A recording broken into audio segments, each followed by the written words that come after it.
ごめん。すみません。申し訳ございません。こんにちは、ピンキチです。សួស្តីអ្នកនរគ្នាខ្ញុំពីងជីយើងមកជួបគ្នាជាថ្មីជាមួយនឹង podcast រៀនភាសាជប៉ុន365ថ្ងៃ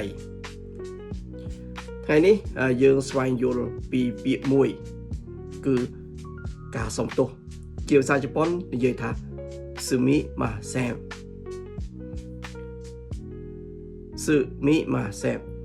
ពាក្យនេះគឺមានការបែងចែកគ្នាគឺយើងប្រើជាមួយមិត្តភ័ក្តិជាមួយនឹងទូទៅហើយនឹងអ្នកមានឋានៈនៅក្នុងភាសាជប៉ុនគឺបែងចែកគ្នាដាច់ដោយឡែកចំពោះមិត្តភ័ក្តិយើងអាចប្រើពាក្យថា gomen ねឬក៏ gomen nasai យើងអាចប្រើគ្រា3នេះ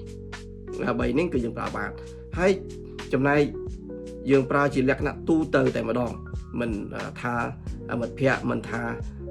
សាច់ញាតិឬក៏មិនថាអីទេគឺយើងអាចប្រើពាក្យថា sumimasen អញ្ចឹងនឹងគឺពាក្យថាសុំទោសដូចគ្នាតែអានឹងលក្ខណៈយើងប្រើទូទៅទាំងអស់ហើយមួយទៀតនៅពេលដែលយើងប្រើក្នុងន័យថា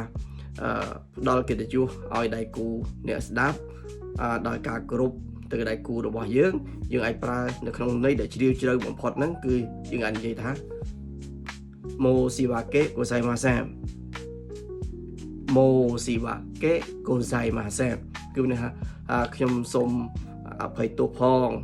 ចំពោះកំហុសឆ្គងដែលយើងបានធ្វើមកហ្នឹងគឺលក្ខណៈ3ប្រភេទហ្នឹងនៅក្នុងភាសាជប៉ុនគឺប្រើដាច់ដោយឡែកដូចគ្នាតែយល់ពីស្ថានភាពជាទូទៅហ្នឹងគឺយើងប្រើតែ sumimasen ទេហើយពាក្យ sumimasen នេះមិនមែនប្រើតែសុំទោសតែម្យ៉ាងទេគឺយើងប្រើហៅគេនៅក្នុងហាងអីដូចជាអ្នកបម្រើសេវាកម្មអីឬក៏អ្នកដែលយើងអត់ស្គាល់អីហ្នឹងក៏យើងអាចប្រើដែរយើងអាចនិយាយថា sumimasen សូមអធិស្ឋានឬសូមតាយល់ដល់ខ្ញុំផងតើខ្ញុំអាចសុំសួរឬសុំនិយាយបែបនេះបានទេអាហ្នឹងក៏យើងអាចប្រើបានដូចគ្នាដែរបងប្អូនទាំងអស់គ្នារាល់ពេលយើងមានកំហុសក៏យើងប្រើពាក្យហ្នឹងដែរនៅកន្លែងធ្វើការអីហ្នឹងយើងខុសសុំមកសែងយើងប្រើហ្នឹងនេះគឺបង្ហាញពីទំនាក់ទំនងបង្ហាញពីការទទួលខុសត្រូវរបស់យើងចំពោះដៃគូរបស់យើងដែរ